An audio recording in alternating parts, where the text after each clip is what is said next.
Hello दोस्तों, मैं प्रदीप शुक्ला आपका स्टडी अड्डा में बहुत बहुत स्वागत करता हूं। उम्मीद करते हैं आप अच्छे होंगे, स्वस्थ होंगे और आपकी तैयारी, आपकी पढ़ाई बहुत ही बेहतरीन तरीके से चल रही होगी।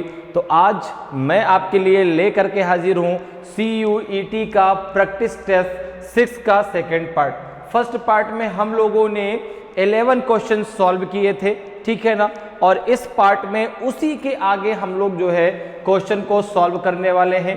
तो केवल क्वेश्चन का सलूशन नहीं मिलने वाला है आपको मिलने वाला है पूरा का पूरा डिटेल, ठीक है ना। जिस टॉपिक से भी क्वेश्चन पूछा जाएगा उस टॉपिक का पूरा डिटेल, अर्थात जो आप रीजनिंग के क्वेश्चनों को सॉल्व करेंगे तो क्वेश्चन भी सॉल्व करेंगे, प्लस आप उस टॉपिक के बारे में भी पूरी जानकारी प्राप्त करेंगे। अर्थात कम समय में आपकी बहुत अच्छे से प्रिपरेशन होने वाली है, ठीक है ना। क्योंकि समय आपके पास कम है, ठीक है, और 25 क्वेश्चन आपके CUT में आने वाले हैं, ठीक है। जो जनरल टेस्ट का पार्ट होगा उसमें आपका मैथ, रीजनिंग और जनरल नॉलेज आएगा, जिसमें आपके हर एक पार्ट के 25 क्वेश्चन होंगे। टोटल 75 क्वेश्चन, 60 क्वेश्चन आपको करने हैं 60 मिनट में। तो उसमें रीजनिंग का भी एक अच्छा खासा रोल रहने वाला है। तो मैं आपकी जो तैयारी करा रहा हूं वो करा रहा हूं क्वेश्चन के माध्यम से, ताकि क्वेश्चन भी आपको पता चले कैसे आएगा और आपकी क्वेश्चन के माध्यम से बहुत अच्छे से तैयारी भी हो जाए, ताकि कम समय में आप बहुत अच्छी प्रिपरेशन कर सके। तो चलिए आज की क्लास को स्टार्ट करते हैं बिना किसी देरी के। और आज हम इस पार्ट में रीजनिंग के अब उसी के आगे क्वेश्चन सॉल्व करेंगे 12th नंबर से, क्योंकि 11th तक हम सॉल्व कर चुके हैं फर्स्ट क्लास में। क्लियर है? चलिए तो आगे बढ़ते हैं क्वेश्चन की तरफ। और देखिए 12वां क्वेश्चन आपके सामने है, 12th नंबर क्वेश्चन आपके सामने है। इस क्वेश्चन को पहले हमें रीड करना है। रीड करने के बाद किस टॉपिक से पूछा गया है ये समझना है और फिर उसको सॉल्व करना है, ठीक है। जैसे क्वेश्चन है कि in a certain code language CUT cut PIN pin LUCK luck is coded as cool your temper, okay, and luck sick tick is coded as temper is flexible and cut min but is coded as cool are fools. तो what is the code for is in the same code language. एक निश्चित code भाषा में cut pin luck को cool your temper, luck sick tick को temper is flexible और cut min but को cool are फूल्स के रूप में कोडित किया जाता है। तो इज के लिए समान कोड भाषा में कोड क्या होगा? कट होगा, सिक होगा, पिन होगा कि कैन नॉट डिटरमाइन होगा। तो ये क्वेश्चन आपसे पूछा गया है कोडिंग डिकोडिंग टॉपिक से, ठीक है ना। तो अब यहां पर आपको इन क्वेश्चनों को कैसे सॉल्व करना है इस चीज को सबसे पहले हम डिस्कस करते हैं। तो जब कोडिंग डिकोडिंग से इस प्रकार के क्वेश्चन आपसे पूछे जाते हैं तो उनको सॉल्व करने का तरीका होता है कंपैरिजन के आधार पे, ठीक है ना। जैसे यहां पर देखिए, सबसे पहले इनको लिखने का तरीका हम समझते हैं। लिखने का इनका तरीका क्या है? तो यहां पर देखो आपको दिख रहा है कि 3 आपके कोड दिए गए हैं, 3 आपको अल्फाबेट उनके वर्ड दिए गए। देखो स्कर्ट, पिन एंड लक, ये 3 आपके कोड हो गए। Is coded as cool your temper, ठीक है ना। तो इसको हमने यहां पे ऐसे लिख लिया। सबसे पहले लिख दिया cut CUT cut, pin PIN pin and luck LUCK is coded as cool your temper, cool your temper, cool your temper, okay, ठीक है। अब देखो दूसरा क्या कह रहा है, दूसरा भी लिख लीजिए। दूसरा कह रहा है कि luck sick tick, luck sick tick TICK tick is coded as temper is flexible, temper is flexible, temper is flexible, ठीक है ना। एंड तीसरा है आपका cut min but, cut min but means इसका क्या है, cool are fools, cool are fools. Okay, अब देखिए जरा एक चीज सबसे पहले समझ लीजिए, इसको आपने इक्वेशन नंबर फर्स्ट मान लिया, इसको इक्वेशन नंबर सेकंड और इसको इक्वेशन नंबर थर्ड, ठीक है। अब बात आती है कि यहां पर कोड कैसे निकाला जाएगा। जैसे हमसे पूछा गया है कि इज का कोड क्या होगा, तो सबसे पहले अपने दिमाग में एक बात बैठा लीजिए कि रैंक के अकॉर्डिंग कोड निर्धारित नहीं होता। इस बात का क्या मतलब है, जैसे कूल यहां पर फर्स्ट नंबर पे आया है, CUT कट यहां पे फर्स्ट नंबर पे है, तो हम ये नहीं कह सकते कि कूल का कोड CUT होगा, ठीक है ना, क्योंकि कभी भी रैंक के आधार पे, क्रम के आधार पे कोड निर्धारित नहीं होता। ये शब्द हैं और ये इनके कोड हैं, तो फिर कोड कैसे निकालेंगे। तो जिस भी वर्ड का आपसे पूछा जाए, जिस शब्द का आपसे पूछा जाए, उस शब्द जो है या तो दो जगह कॉमन हो, अर्थात वो दो जगह आया हो, या फिर वो जिस लाइन में हो उस लाइन में वो सिंगल बच जाए, बाकी उसके साथ वालों का कोड निकल जाए। जैसे आपसे पूछा गया कि इज का कोड क्या होगा। अब देखो, अगर आप यहां पर देखें तो इज आया है आपका सेकंड में उसके साथ टेम्पर और फ्लेक्सिबल भी हैं। अगर टेम्पर और फ्लेक्सिबल का मुझे कोड मिल जाए तो मैं इज का कोड आसानी से बता सकता हूं। तो आपने कहा चूंकि इज देखो और कहीं नहीं है ना, फर्स्ट में कहीं इज है ना थर्ड में कहीं इज है, तो अगर मैं टेम्पर और फ्लेक्सिबल का कोड निकालता हूं, तो अगर मैं फर्स्ट और थर्ड लेता हूं, अगर मैंने फर्स्ट और सेकंड, थर्ड नहीं, फर्स्ट और सेकंड अगर लिया, फर्स्ट और सेकंड लिया, दोनों का कंपैरिजन किया, तो आप देखेंगे फर्स्ट में भी टेम्पर है, सेकंड में भी टेम्पर है, दोनों मैंने क्रॉस लगा दिया। फर्स्ट में भी टेम्पर आया है, सेकंड में भी टेम्पर आया है, दोनों मैंने क्रॉस लगा दिया। देखिए कोड में क्या है, LUCK दोनों में कॉमन है, तो टेम्पर का कोड क्या हो गया, टेम्पर का कोड हो गया, टेम्पर का कोड हो गया आपका LUCK लग, ये टेम्पर का कोड हो गया। अब देखिए फर्स्ट और सेकंड में कुछ और कॉमन है, नहीं है, फर्स्ट सेकंड में और कुछ कॉमन नहीं है। अगर हम यहाँ पर अगर जो है फर्स्ट और थर्ड लेंगे, फर्स्ट और थर्ड अगर लेते हैं, तो यहाँ पर देखो कूल से कूल आपका कट जाएगा, कोड में क्या कटेगा, कट से कट जाएगा, तो कूल का कोड क्या हो गया, CUT कट हो गया। लेकिन हमें कूल का नहीं चाहिए ना, हमें तो इज का चाहिए। अब देखो दूसरे और तीसरे को लेने पर, अगर मैं दूसरा और तीसरा लेता हूं, अगर मैं इक्वेशन फर्स्ट और थर्ड लेता हूं, तो दोनों में कुछ कॉमन है, कुछ भी कॉमन नहीं है, दोनों में कुछ कॉमन है क्या, कुछ भी कॉमन नहीं है। तो फिर यहां पर इज का कोड क्या होगा, देखो अगर हम बात करें इज की, तो अब यहां पर इज के साथ फ्लेक्सिबल भी है, कोड भी आपके दो हैं, तो आंसर हो जाएगा आपका सिक या टिक। सिक या टिक में से कोई भी कोड आपका इज का हो सकता है, ठीक है ना, सिक या टिक, ओके, सिक और टिक में से कोई भी आपका इज का कोड हो सकता है। फ्लेक्सिबल का भी क्या होगा, सिक और टिक, क्लियर है। लेकिन हाँ टेम्पर का क्लियर है कि आपका LUCK होगा, कूल का क्लियर है कि CUT कट होगा। अब जैसे यहाँ पे देखो योर बचा है, यहाँ पे योर बचा है, तो योर का क्लियर है कि PIN होगा। लेकिन अगर आपसे कहा जाए कि आर का क्या होगा, अगर आपसे कहा जाए कि आर का क्या होगा, तो आर के साथ फूल भी बचा हुआ है, तो आर का या तो मिन होगा या तो बट होगा, मिन और बट। फूल्स का भी क्या होगा, मिन और बट। जैसे कि यहां पर देखो अगर फ्लेक्सिबल का पूछा जाता तो क्या होता, सिक और टिक। तो यहां पे आंसर हो जाएगा, यहां पे देखो ऑप्शन में क्या दिया, सिक दिया, लेकिन आपको सिक को नहीं लगाना, क्योंकि अकेले सिक नहीं होगा, अकेले सिक नहीं होगा। यहां पे ऑप्शन में अगर दिया होता सिक और टिक, तो आप उसको टिक करते। तो यहां पे आंसर आप टिक करेंगे option D, can not determine, निर्धारित नहीं किया जा सकता, ठीक है ना, कैन नॉट डिटरमाइन, निर्धारित नहीं किया जा सकता। तो ऑप्शन डी आपका सही आंसर हो जाएगा। क्लियर है। नेक्स्ट क्वेश्चन पे आते हैं। नेक्स्ट क्वेश्चन देखिए 13th number question. 13th number जो क्वेश्चन है वो आपका पूछा गया है जो है ब्लड रिलेशन टॉपिक से। Ram and Shyam are brothers, Sita is Shyam sister, Ajay is grandfather of Ram, what will be Ram to Sita son Mahesh. Ram और श्याम भाई हैं, सीता श्याम की बहन है, अजय राम के दादा हैं, सीता के पुत्र महेश के लिए राम क्या होंगे, फादर होंगे कि सन होंगे कि अंकल होंगे कि ग्रैंड फादर होंगे।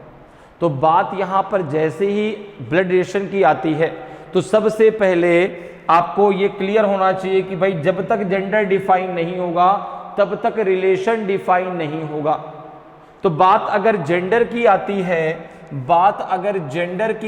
है, तो आपको पता है कि भाई दो ही जेंडरों के बीच रिलेशन होता है, मेल और फीमेल, ठीक है ना, एक मेल और दूसरा फीमेल।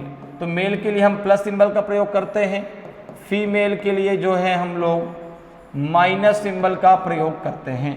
मेल के लिए प्लस और फीमेल के लिए माइनस, ठीक है ना। जो व्यक्ति आपके सामने आपको लगता है कि हाँ ये मेल है तो आप उसके ऊपर प्लस लगाएंगे, आपको लगता है कि नहीं ये फीमेल है तो आप उसके ऊपर माइनस का सिंबल लगाएंगे। ये डिनोट करेगा कि कौन मेल है कौन फीमेल है, ठीक है ना। तो भाई जो कोई भी रिलेशन डिफाइन करने से पहले जेंडर का डिफाइन होना बहुत जरूरी है, क्योंकि जब तक जेंडर डिफाइन नहीं होगा तब तक रिलेशन डिफाइन नहीं हो सकता, ठीक है ना। जैसे एक एग्जांपल ले लो, जैसे कोई व्यक्ति, आपने कहा कि भाई उस व्यक्ति की कितनी संतानें हैं, एक दूसरे व्यक्ति ने कहा कि उस व्यक्ति की 2 संतानें हैं, ठीक है ना। आपने एक व्यक्ति से पूछा कि भाई किसी के बारे में कि उसकी कितनी संतानें हैं, उस व्यक्ति ने कहा उसकी 2 संतानें हैं।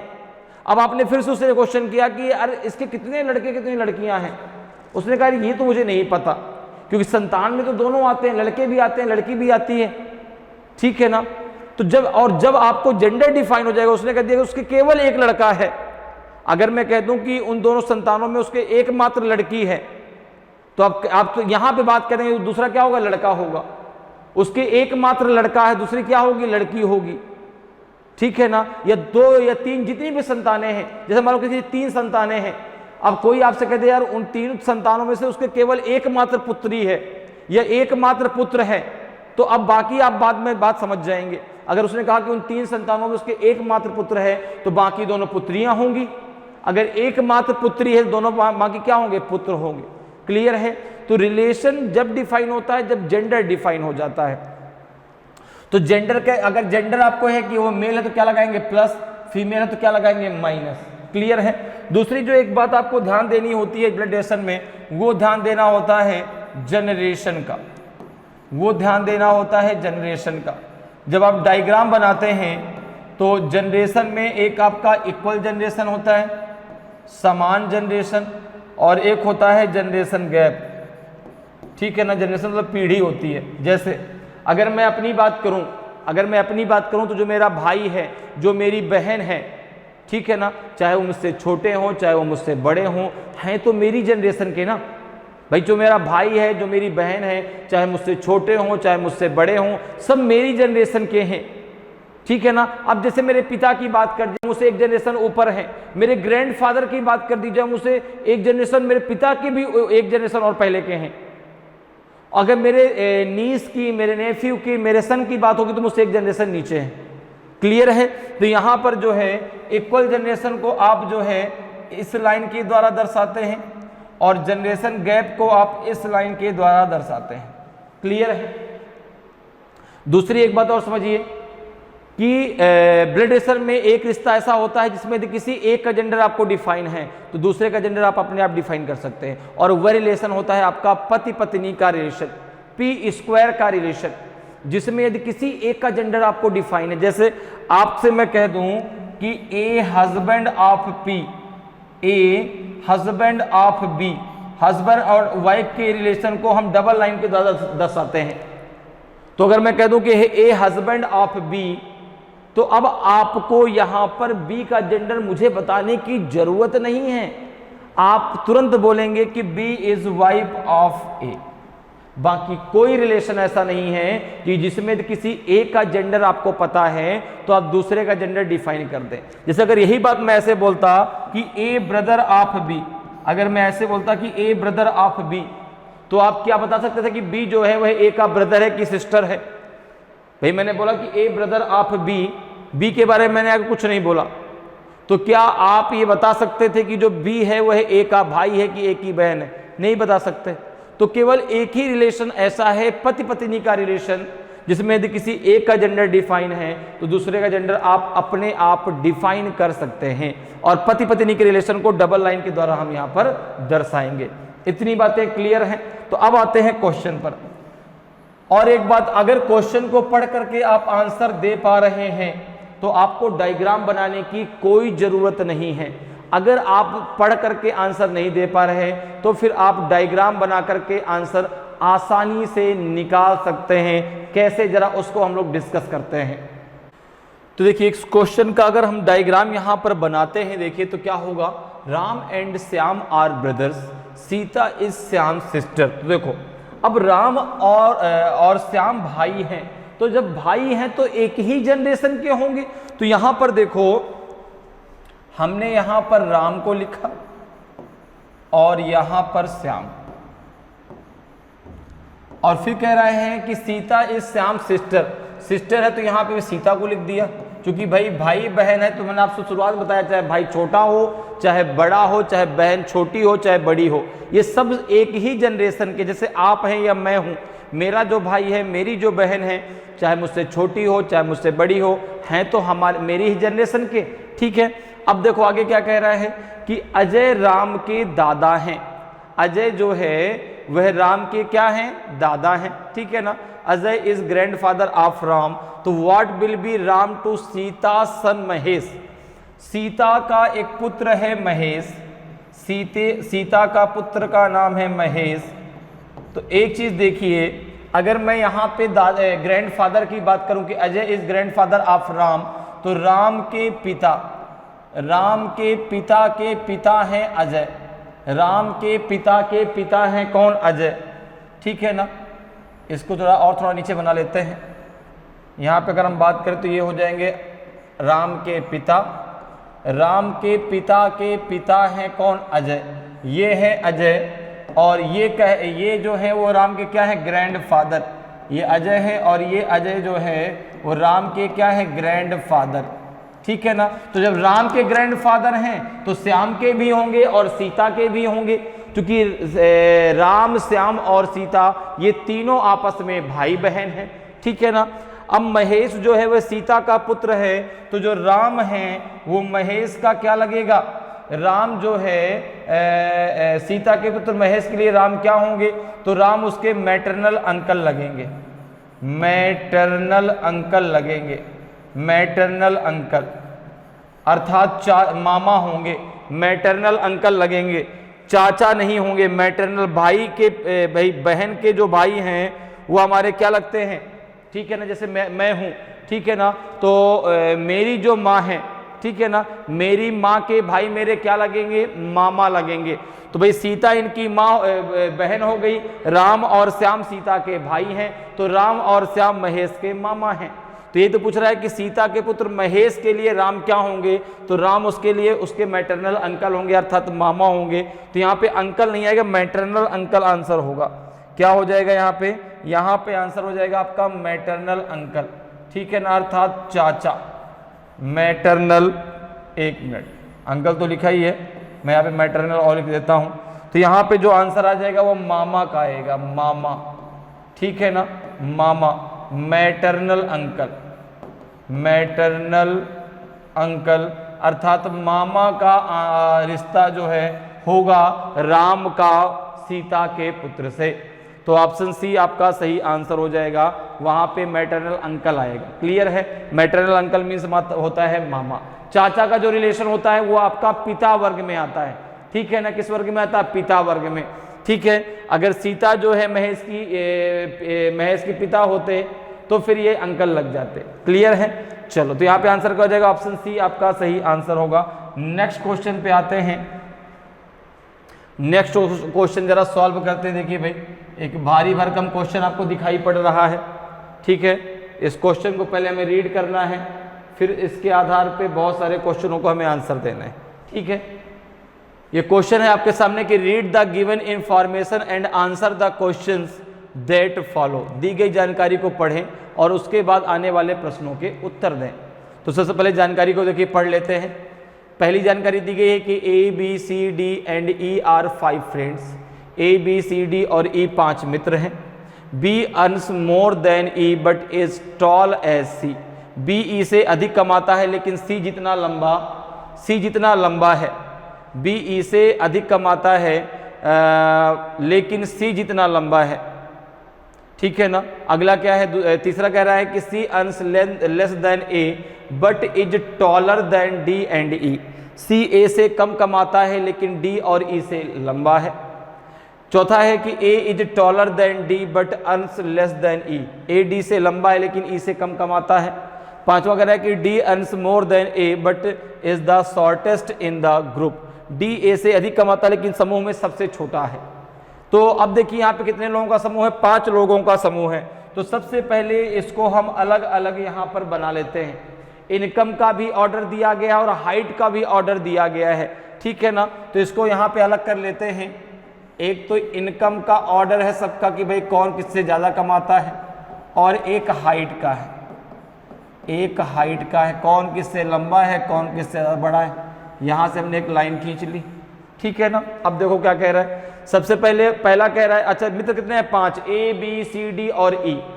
तो अब यहाँ पे पहला कह रहा है कि बी ई से अधिक कमाता है। अब जो अधिक कमाएगा उसको ऊपर रखेंगे, जो कम कमाएगा उसको नीचे रखेंगे, जो ज़्यादा लंबा होगा उसको ऊपर रखेंगे, जो कम लंबा होगा उसको नीचे रखेंगे। तो बी ई से अधिक कमा, B earns more than E but is tall as C. तो आपने कहा कि यहाँ पे मैंने बी बना दिया, यहाँ पे मैंने ई बना दिया। बी ई से अधिक कमाता, उसकी इनकम ज़्यादा है, ठीक है ना। और वो जो है बी सी जितना लंबा है, अर्थात बी और सी दोनों की जो हाइट है वो सेम है, ठीक है ना। जितना बी लंबा है उतना ही आपका सी लंबा है। अब आगे देखो क्या कह रहा है, आगे यहां पर है तीसरा कह रहा है कि C earns less than A but is taller than D and E, C A से कम कमाता है, सी ए से कम, इसको अलग से बना लेते हैं। तो हमने यहाँ पे ऊपर ए बना दिया, नीचे सी बना दिया। सी जो है सी ए से कम कमाता है, तुमने यहाँ बनाया सी ए से, तो ए ऊपर सी नीचे। अभी इन दोनों में कोई रिलेशन नहीं है, तो सी ए से कम कमाता है तो ए सी से ज्यादा कमाता होगा। तो हमने ए को ऊपर रखा, सी को नीचे रखा। तो C earns less than A but is taller than D and E, लेकिन डी और ई से लंबा है कौन, सी। तो सी जो है डी और ई से लंबा है, तो डी एंड यहाँ पे हमने बना दिया ई, ठीक है ना। डी और ई से क्या है, लंबा है। आगे देखो क्या कह रहा है कि A is taller than D but earns less than E, A D से लंबा है लेकिन ई से कम कमाता है। अब देखो अगर मैं इन दोनों की बात करूं तो देखो जो ए है वह ई से कम कमाता है, तो आपने कहा कि अगर इन दोनों को मैं मिला दूं तो सबसे ऊपर बी, बी के नीचे ई के नीचे ए के नीचे सी, लेकिन एक बच गया। अभी कौन बच गया, A B C D. D अभी डी कमाई के मामले में कहाँ है ये नहीं पता, ठीक है ना।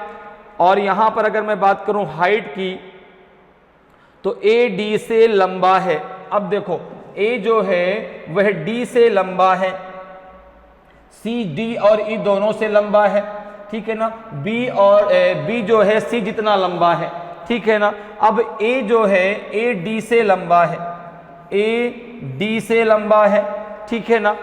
अब यहां पर देखो क्या है, आगे क्या कह रहा है, लेकिन ए का बी और सी से अभी कोई भी रिलेशन यहां पर नहीं दिया गया।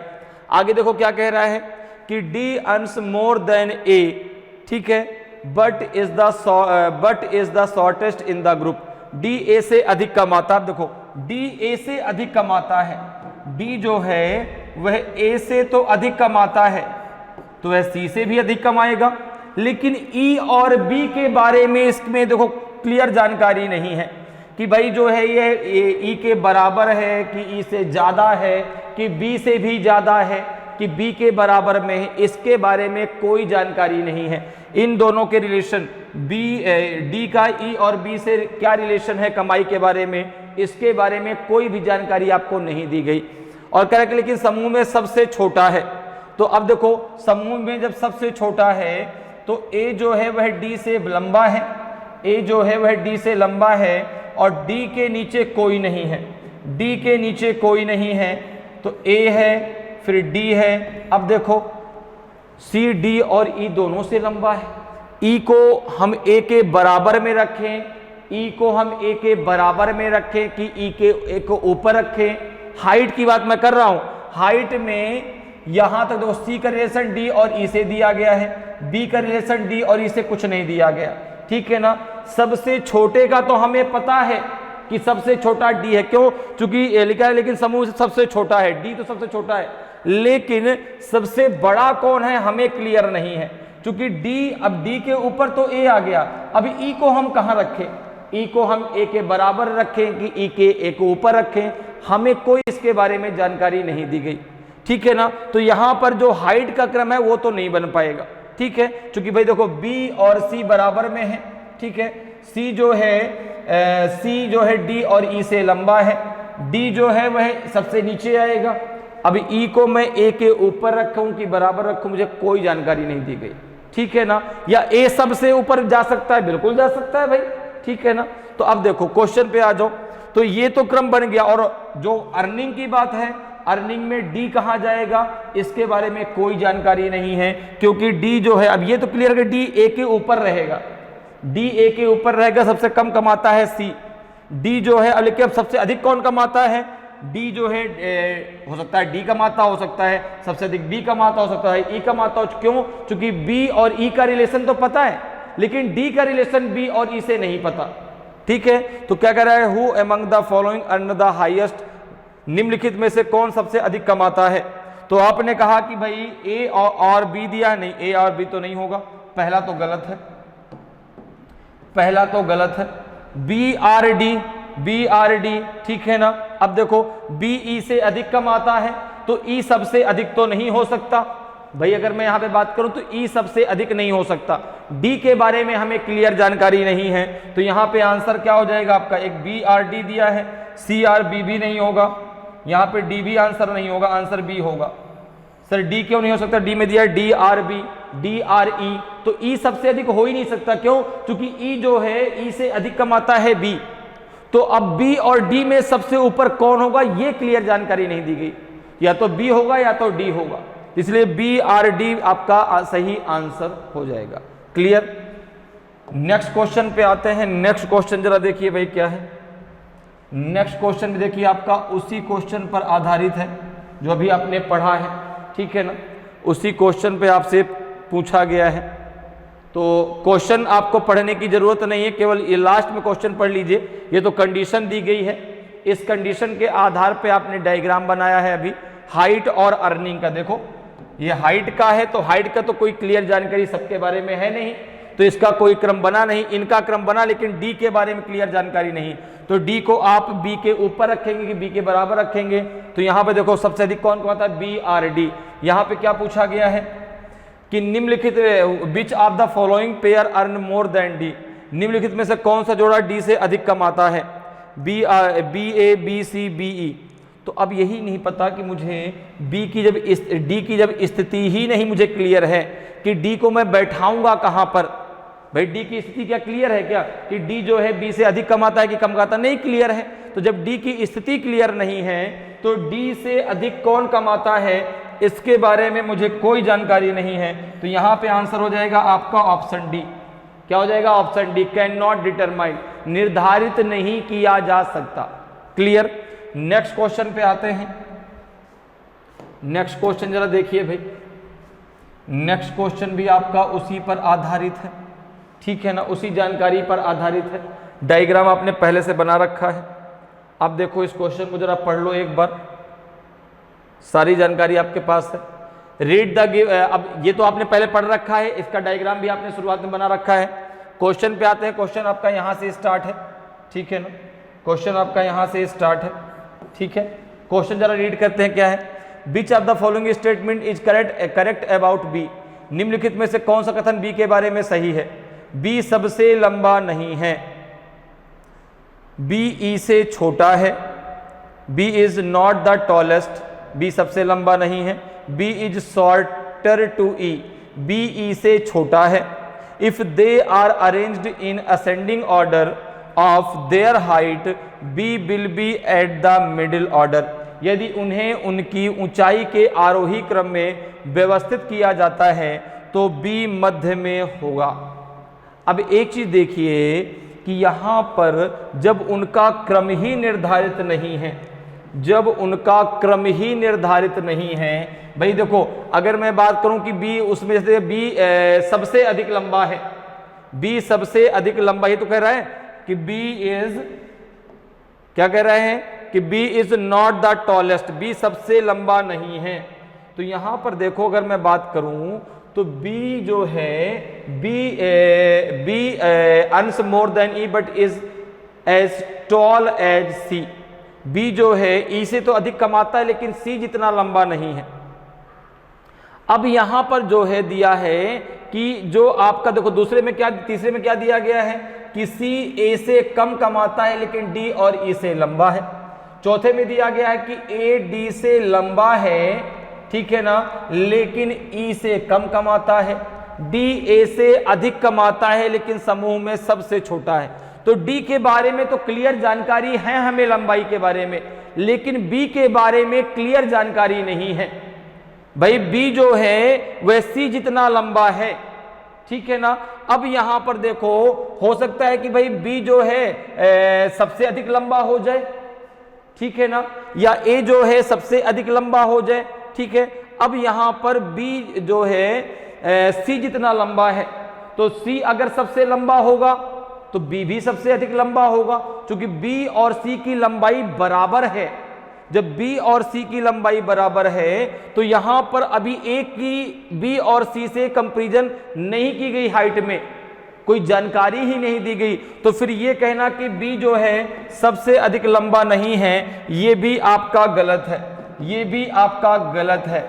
B is shorter to E, B E से छोटा है, ये भी गलत है। इनको हम असेंडिंग ऑर्डर में लगा ही नहीं सकते, क्यों? क्योंकि हमको जो है जब हाइट का जो है सबके बारे में इंफॉर्मेशन नहीं है, पूरी क्लियर जानकारी नहीं है, तो हम यहाँ पर इनको असेंडिंग ऑर्डर में नहीं लगा सकते। तो यहाँ पे आंसर हो जाएगा all are incorrect, all are incorrect, ठीक है ना। सभी के सभी क्या हैं आपके गलत है, तो ऑप्शन हो जाएगा आंसर डी। नेक्स्ट क्वेश्चन पे आते हैं।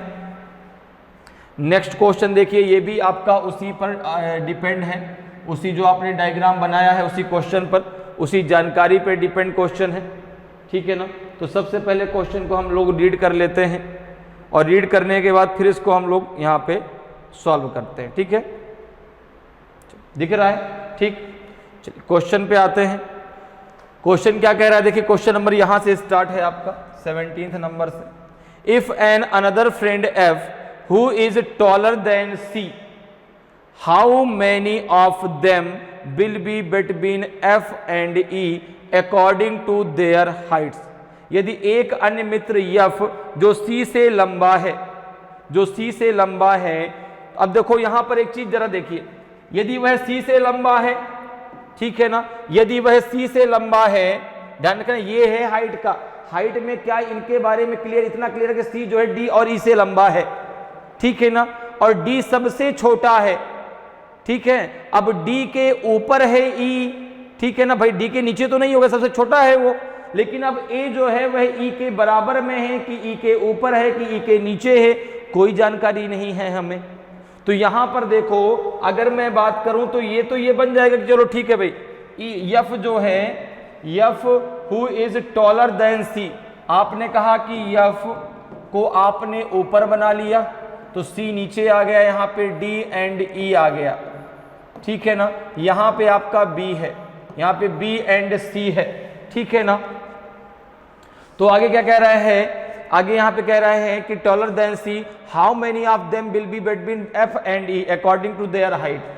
अब जब A जो है A D से लंबा है, ये भी दिया गया था, A D से लंबा ये भी दिया गया है, और D इन पांचों में सबसे छोटा ये भी दिया गया है, लेकिन क्या आपको A और E के बारे में कोई जानकारी दी गई है कि A कहाँ बैठेगा, C के नीचे बैठेगा कि A जो है E के नीचे बैठेगा? जब क्लियर जानकारी नहीं है तो एफ और ई के बीच में कितने लोग हैं हाइट के अकॉर्डिंग, ये हम नहीं बता सकते, ये हम नहीं बता सकते। तो यहाँ पर भी आंसर आपका डी हो जाएगा, यहाँ पर भी आंसर क्या हो जाएगा आपका D. Can not be determined, can not be determined, निर्धारित नहीं किया जा सकता। क्यों? चूंकि ई की स्थिति क्लियर नहीं है, ठीक है ना, ए की स्थिति क्लियर नहीं है, ए की भी भाई ये तो क्लियर है कि ई सी के नीचे आएगा, एफ सी के ऊपर चला गया, ठीक है ना। ए की स्थिति क्लियर नहीं है कि ए को हम कहां पर बैठाएं, इसलिए हम ये नहीं बता सकते कि एफ और ई के बीच में कितने लोग होंगे। तो आंसर हो जाएगा डी। नेक्स्ट क्वेश्चन पे आते हैं। नेक्स्ट क्वेश्चन देखिए भाई क्या है, ये भी आपका जो है इसी क्वेश्चन पे डिपेंड है, इसी जानकारी पे डिपेंड है, ठीक है। जानकारी आपने पहले पढ़ रखी है, डायग्राम बना रखा है, केवल क्वेश्चन को पढ़ते हैं। क्वेश्चन क्या कह रहा है, which of the following represent the correct order of earning of any 4 friends. निम्नलिखित में से कौन सा 4 दोस्तों की कमाई के सही क्रम का प्रतिनिधित्व करता है। तो 4 दोस्तों की जो कमाई का प्रतिनिधित्व है वो इस प्रकार से है, ये देखो 4, सबसे ज्यादा बी, उससे कम ई, उससे कम ए, उससे कम सी। तो बी ई ए सी, बी ई ए सी, बी ई ए सी, ये इस प्रकार से बनेगा। देखो बी बी ई ए सी, बी सबसे ज्यादा इनमें, फिर ई, फिर उससे कम ए, फिर सबसे कम सी, ये बनेगा। तो बी ई ए सी, तो देखो किस में दिया गया है, बी जो है बी ई से अधिक कमाता है, ई ए से अधिक कमाता है, ए सी से अधिक कमाता है। डी के बारे में हमें क्लियर जानकारी नहीं थी, क्योंकि डी का जो है बी और ई से रिलेशन नहीं दिया गया, लेकिन इन चारों के बारे में क्लियर है। तो ये चारों का ये क्रम बनेगा। तो यहाँ पर देखो बी सबसे ज्यादा, बी ई से ज्यादा, ई ए से ज्यादा, ए जो है सी से ज्यादा, ठीक है ना। तो यहाँ पे आंसर क्या हो जाएगा, ऑप्शन सी आपका सही आंसर हो जाएगा। अगले क्वेश्चन पे चलते हैं। अगला क्वेश्चन देखिए आपसे सीरीज से पूछा गया है भाई, ठीक है ना, नंबर सीरीज से क्वेश्चन है। क्वेश्चन है कि आपका कि find the missing number in place of question mark from the options given in the questions. प्रश्न में दिए गए विकल्पों में से प्रश्न चिन्ह के स्थान पर लुप्त संख्या ज्ञात कीजिए।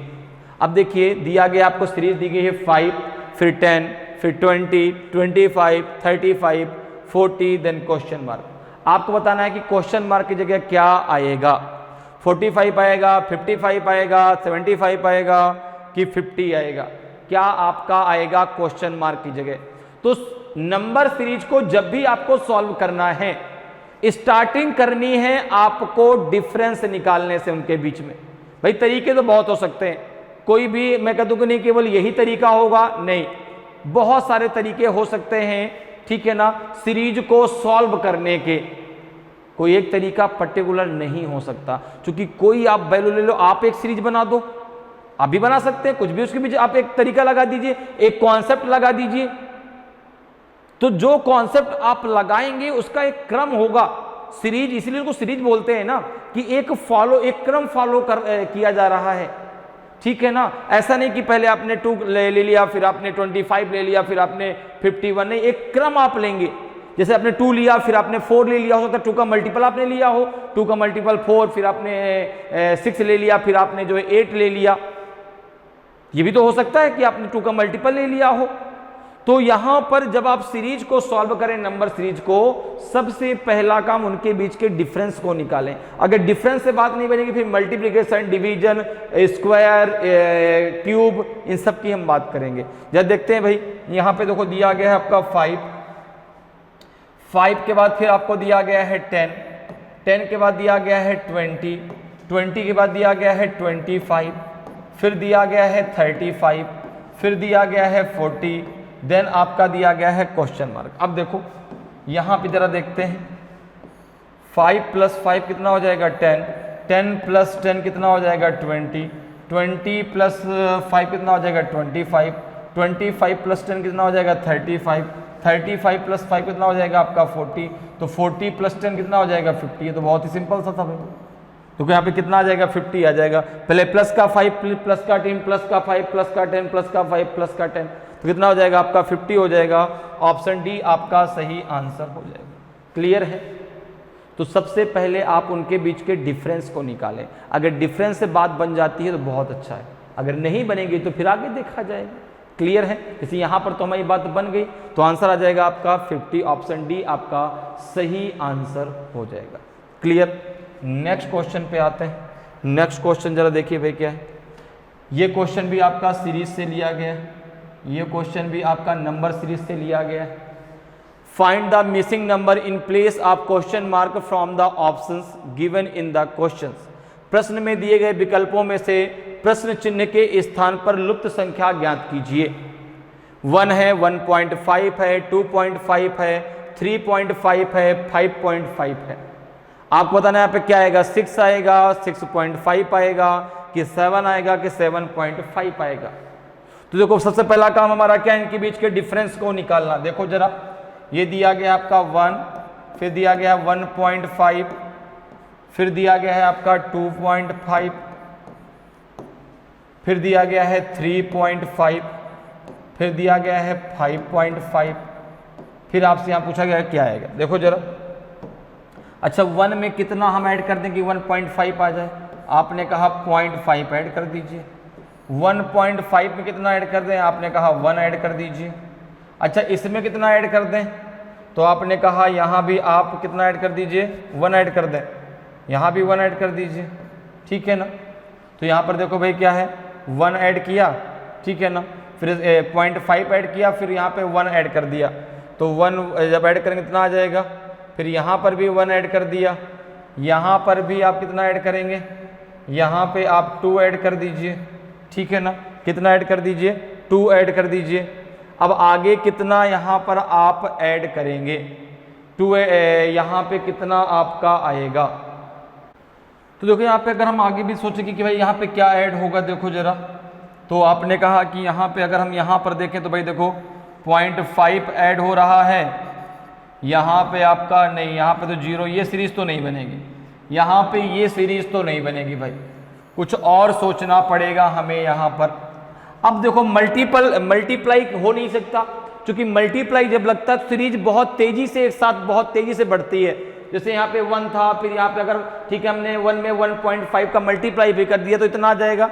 1.5 में हम जो है अगर 1.5 का मल्टीप्लाई करते हैं तो 225 होता है, 25 तो आएगा ही नहीं, तो फिर यहाँ पे मल्टीप्लाई भी नहीं लगेगा, ठीक है ना, क्योंकि सीरीज बहुत तेजी से नहीं बढ़ रही। तो फिर और क्या लगा सकते हैं, तो देखो यहाँ पे देखो 1 आया है, स्क्वायर तो हो नहीं सकता क्योंकि भाई पॉइंट में आ रहा है, स्क्वायर जो है 1 का स्क्वायर तो 1 हो जाएगा, 2 का स्क्वायर 4 होता है, अगर स्क्वायर में कुछ हम प्लस माइनस करेंगे तो भी बात नहीं बन रही। तो यहाँ पर देखो अगर हम इस प्रकार से करें, जैसे यहाँ पे 1 आया, अगर हम यहाँ पे सारे प्राइम नंबर ले लें, देखो कौन से नंबर, प्राइम नंबर, ठीक है ना, प्राइम नंबर ले लें।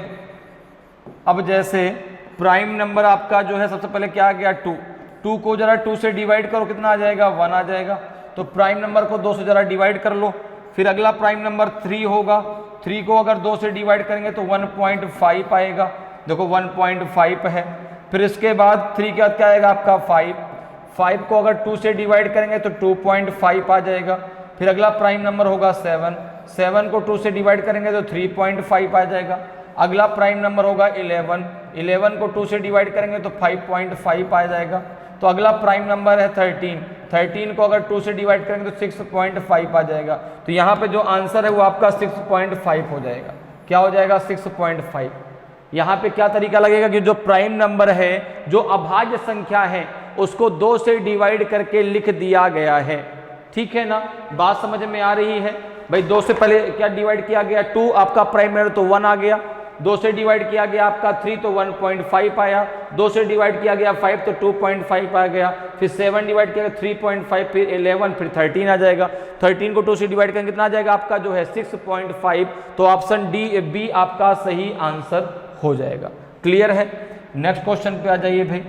नेक्स्ट क्वेश्चन देखिए, नेक्स्ट क्वेश्चन आपका पूछा गया है जो है, नेक्स्ट क्वेश्चन पूछा गया आपका ब्लड रिलेशन से। किस टॉपिक से पूछा गया है, तो ब्लड रिलेशन से पूछा गया है, ठीक है। किस टॉपिक से पूछा गया है, ब्लड रिलेशन से पूछा गया है।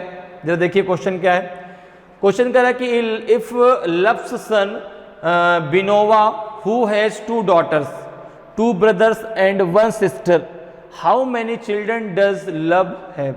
यदि लब का बेटा बिनोवा, जिसकी 2 बेटियां, 2 भाई और 1 बहन है, तो लब के कितने बच्चे हैं? 3 हैं, 4 हैं, 5 हैं कि डेटा इनएडवोकेट है, डाटा जो है आपका अपर्याप्त है। तो एक बार जरा सोचिए, अभी मैंने आपको ब्लड रिलेशन के बारे में बहुत अच्छे से समझाया है, तो जरा इस क्वेश्चन का आंसर एक बार खुद से निकालने की कोशिश जरूर करें। आपके पास 1 मिनट का समय है, 1 मिनट समय मैं आपको खुद से देता हूं, आप जरा मुझे निकाल करके इस क्वेश्चन का आंसर बताएं कि क्या इसका आंसर हो सकता है ए हो सकता है कि बी हो सकता है कि डी हो सकता है कि सी हो सकता है कि डी हो सकता है। डी का मतलब यह है कि डेटा अपर्याप्त, हम कह नहीं सकते कि भाई उसके कितने बच्चे हैं, 3 हैं कि 4 हैं कि 5 हैं। तो बताइए भाई, कोशिश जारी रखिए, बिल्कुल आएगा, बहुत आसान है। जैसा क्वेश्चन कह रहा है, ठीक है ना, वैसा डायग्राम बना लीजिए। अगर विदाउट डायग्राम आप आंसर दे सकते हैं, बहुत अच्छी बात है। जैसे देखिए भाई, यहां पर देखिए इसका आंसर क्या निकल के आएगा, जरा अपना मैच करिएगा आंसर। कह रहा है कि इफ लब सन विनोवा, अब जो है लब का पुत्र कौन है? विनोवा है, तो आपने यहां पे लब को बना दिया, इसका पुत्र विनोवा है, ठीक है ना, विनोवा है। अब क्या कह रहा है कि हु हैज 2 डॉटर्स, इसकी 2 पुत्रियां हैं, इसकी 2 पुत्रियां हैं, एक पुत्री ये है, एक पुत्री ये, ठीक है ना। जो इसका पुत्र विनोवा है, किसका? लब का, उसके 2 पुत्रियां हैं, अर्थात एक, और एक उसकी सिस्टर भी है, उसकी जो बेटी उसकी सिस्टर भी है, ठीक है ना। हु हैव 2 डॉटर्स 2 ब्रदर्स, 2 इसके भाई हैं, 2 इसके भाई हैं और 1 इसकी बहन है, 1 इसकी बहन है, ठीक है ना। तो how many children does Lav have? तो देखो भाई, विनोवा 1 हो गया, ठीक है ना, और 2 उसके भाई हो गए विनोवा के, 1 उसकी बहन हो गई। तो ये लोग कितने लोग हैं? ये लोग टोटल 4 लोग हैं। कितने लोग हैं? 4 लोग हैं। तो जो है लब के कितने पुत्र हैं? 4 चिल्ड्रन हैं, यहाँ पे 4 बच्चे हैं। तो आंसर बी आपका सही आंसर हो जाएगा। क्लियर है? तो यहाँ पर जो है लब के कितने बच्चे हैं? लब के जो है 4 बच्चे हैं, ठीक है। तो भाई देखो, एक तो विनोवा हो गए, उसके 2 भाई हो गए, उसकी बहन हो गई। और ये जो दोनों हैं, ये दोनों तो जो है विनोवा की पुत्री हैं, इसलिए ये तो इनकी क्या हो जाएंगी? ग्रैंड डॉटर हो जाएंगी, ठीक है ना। क्लियर है? तो यहाँ पे पूछा है लब के कितने बच्चे हैं, तो 4 बच्चे हैं। तो ऑप्शन जो है आपका बी बिल्कुल सही आंसर होगा। क्लियर? नेक्स्ट क्वेश्चन पे आते हैं। नेक्स्ट क्वेश्चन देखिए भाई, आपको दिया गया है, बहुत ही सिंपल सा क्वेश्चन है, बहुत ही सिंपल सा है। क्वेश्चन पहले पढ़ लीजिए, क्वेश्चन में जो जानकारी दी गई है उसके आधार पे आपको आंसर देना है। क्वेश्चन बताया गया आपसे कि जो है in a certain code the symbol of 0 is, ये सर्कल के अंदर क्रॉस दिया है, एंड 1 इज सर्कल के अंदर प्लस दिया है। There are no other symbol for other numbers and all numbers greater than 1 are written using these 2 symbols only. Okay, the value of symbol plus doubles itself every time it shift one place to the left। एक निश्चित code में 0 का प्रतीक ये multiplication है और 1 का प्रतीक 1 जो है प्लस का है, ठीक है। अन्य संख्याओं के लिए कोई अन्य प्रतीक नहीं है और 1 से बड़ी सभी संख्याएं केवल इन्हीं 2 प्रतीकों का उपयोग करके लिखी गई हैं।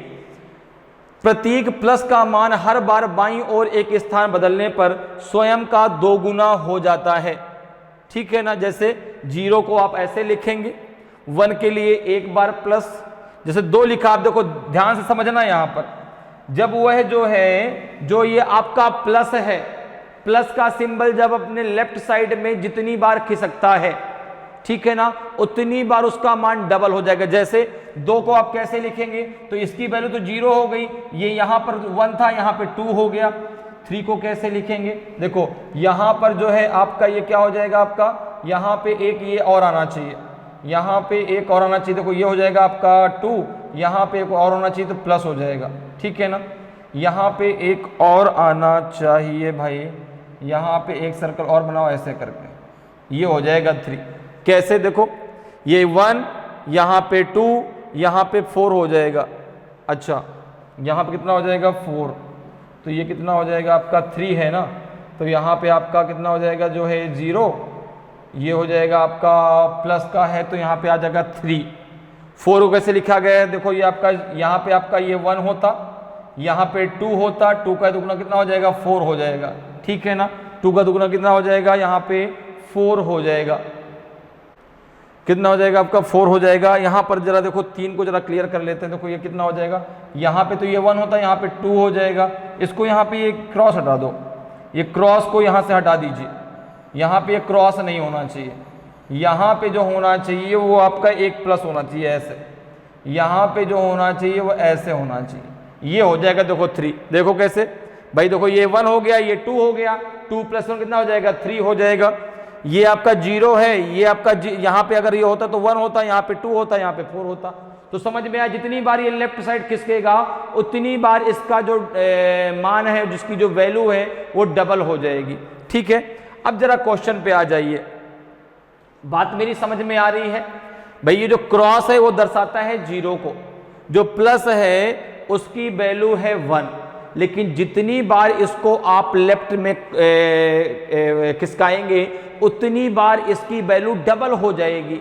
जैसे देखो यहाँ पर 2 को कैसे लिखा गया है, तो 0 है, इसको अगर यहाँ पे लिखा जाएगा तो 1, इधर एक खिसका दिया गया तो ये हो जाएगा 2। जैसे 3 को देखो कैसे लिखा गया, 3 को यहाँ पे लिखा गया इस प्रकार से, ठीक है ना। यहाँ पे ये गलत है, ध्यान रखना, यहाँ पे इसको ऐसे लिखना चाहिए, ऐसे भाई। ये देखो ये यहाँ पर 1 है, एक इधर किसका दिया गया तो 2 हो गया, 2 + 1 कितना हो जाएगा 3। यहाँ पे देखो, यहाँ पे ये 1 था प्लस, यहाँ पे 2 था, यहाँ पे और किसका दिया तो 4 हो गया, ठीक है ना। अब देखो क्वेश्चन पे आ जाओ, क्वेश्चन क्या कह रहा है कि विच of the following represent the value of 70% of 10। निम्नलिखित में से कौन सा 10 के 70% के मान का प्रतिनिधित्व करता है।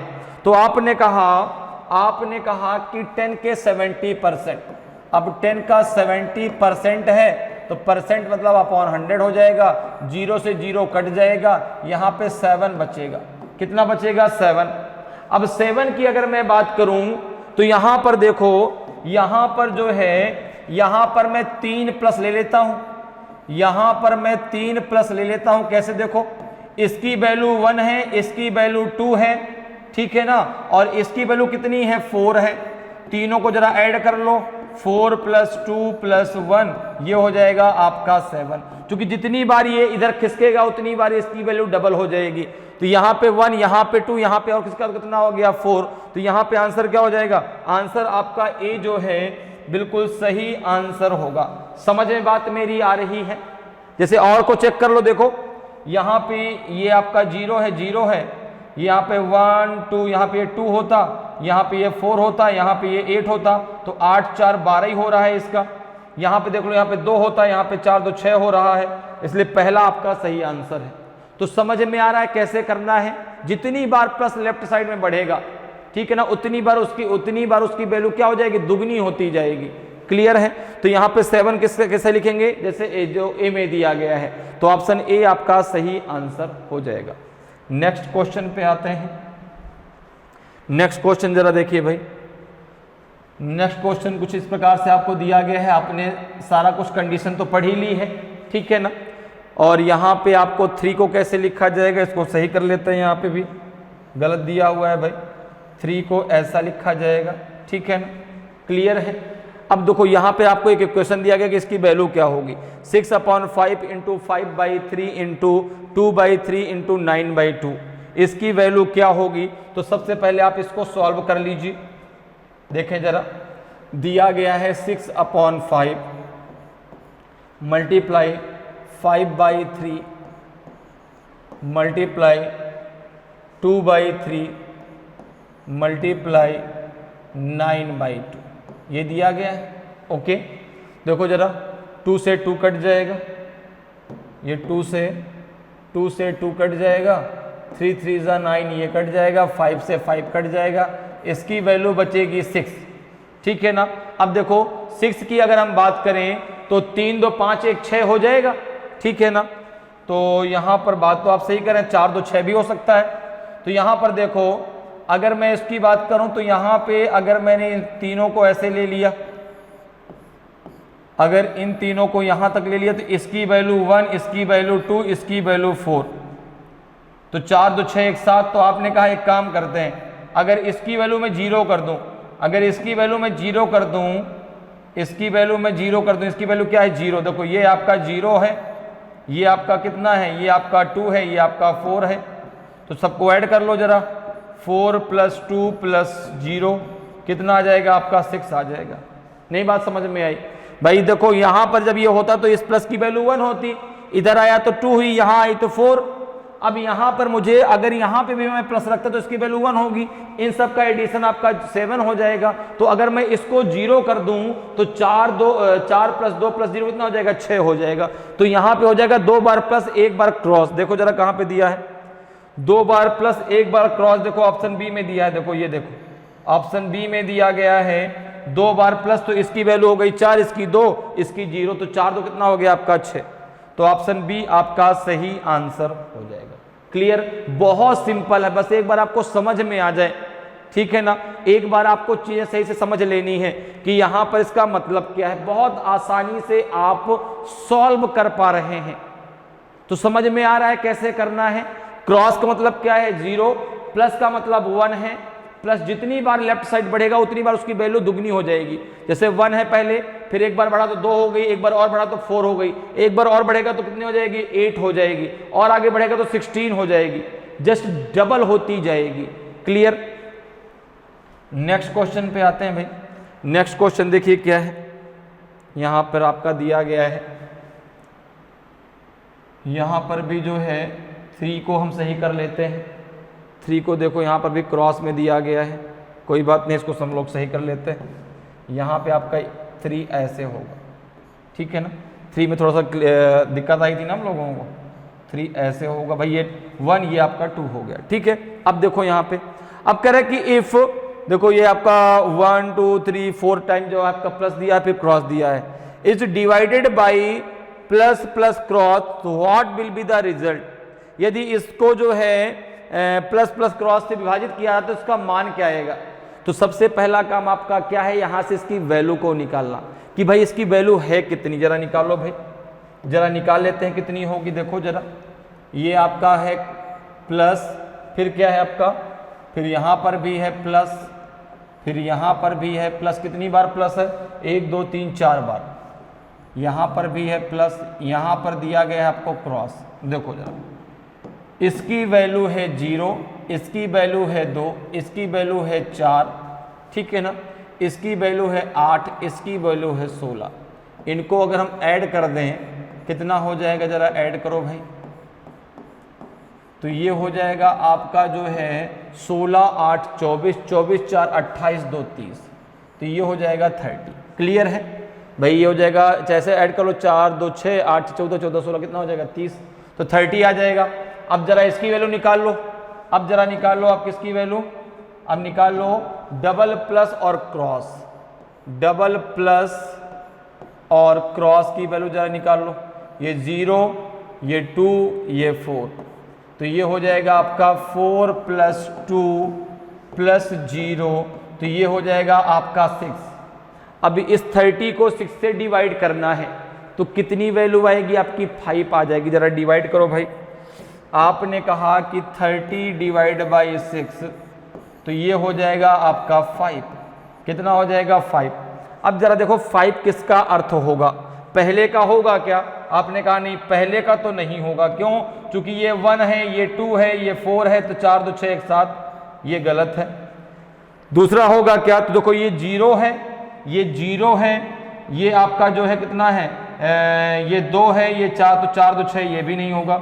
सी देखो हो जाएगा, सी हो जाएगा, देखो कैसे, ये हो जाएगा प्लस, ये हो जाएगा क्रॉस, ये हो जाएगा आपका प्लस, इसकी वैल्यू 1, इसकी वैल्यू 0, इसकी वैल्यू 4, तो यहाँ पे जब इसको आप ऐड करेंगे तो 4 + 0 + 1, इसकी वैल्यू हो जाएगी 5, तो यहाँ पे आंसर आ जाएगा आपका ऑप्शन सी।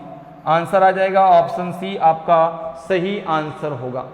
एक बार अगर आपको चीजें समझ में आ गई तो आप बहुत आसानी से चुटकियों में ऐसे क्वेश्चनों को उड़ा सकते हैं। तो यहां पे आंसर क्या हो जाएगा आपका ऑप्शन सी आपका सही आंसर होगा। क्लियर है। नेक्स्ट क्वेश्चन पे आते हैं।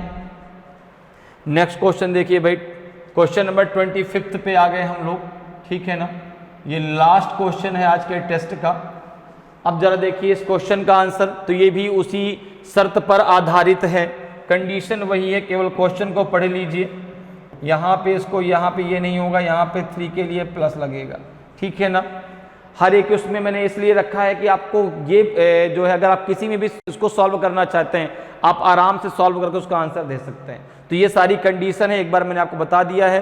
अब यहाँ पर आपको सॉल्व करना है कि भाई विच ऑफ द फॉलोइंग रिप्रेजेंट 15, 15 का प्रतिनिधित्व कौन करता है, किसका मतलब 15 आएगा इनमें से। तो आपने कहा कि 15 की अगर बात करें तो क्या फर्स्ट से आएगा, जरा चेक कर लेते हैं भाई। फर्स्ट में क्या दिया गया है, प्लस, यहां पे लिख लेते हैं, देखो प्लस, फिर 2 बार क्रॉस है, फिर लास्ट में आपका प्लस है। ये ऑप्शन नंबर ए है आपका, ये जो है ऑप्शन नंबर ए है। यहां पे आपका ये प्लस दिया गया है, ये ऑप्शन नंबर ए को हम चेक कर रहे हैं। तो आपने कहा ये 1 है, ये 0 है, ये 0 है, 1 2 2 का 4 4 का 8, ये 8 है, नहीं, इसका मतलब आपका जो है ये आपका आंसर सही नहीं, इसका अर्थ आपका 15 नहीं होगा।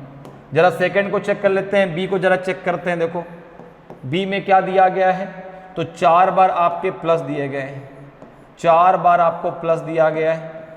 देखो इसकी वैल्यू 1, इसकी वैल्यू 2, इसकी 4, इसकी 8, जरा ऐड करो, 8 4 12, 12 2 14, 14 1 15, देखो 15 हो गया। जब 15 हो गया तो यही आंसर आपका सही होगा, जब 15 हो गया तो फिर यही आंसर आपका सही आंसर हो जाएगा। तो ऑप्शन बी आपका सही आंसर हो जाएगा। तो इस प्रकार से आप बहुत आसानी से रीजनिंग के क्वेश्चनों को सॉल्व कर सकते हैं। उम्मीद करते हैं कि आज क्लास आपको बहुत अच्छे से समझ में आई होगी। अगर आज की क्लास आपको अच्छी लगी हो, आज का वीडियो आपको अच्छा लगा हो और अभी तक आपने वीडियो को लाइक नहीं किया तो वीडियो को लाइक जरूर करें। अगर आप नए हैं और अभी तक आपने चैनल को सब्सक्राइब नहीं किया तो चैनल को सब्सक्राइब जरूर कर लें, ताकि आपको क्लास की जानकारी समय समय पर मिलती रहे और आपकी तैयारी बेहतरीन तरीके से चलती रहे। तो आज के इतना ही, फिर मिलेंगे। जय हिंद, जय भारत।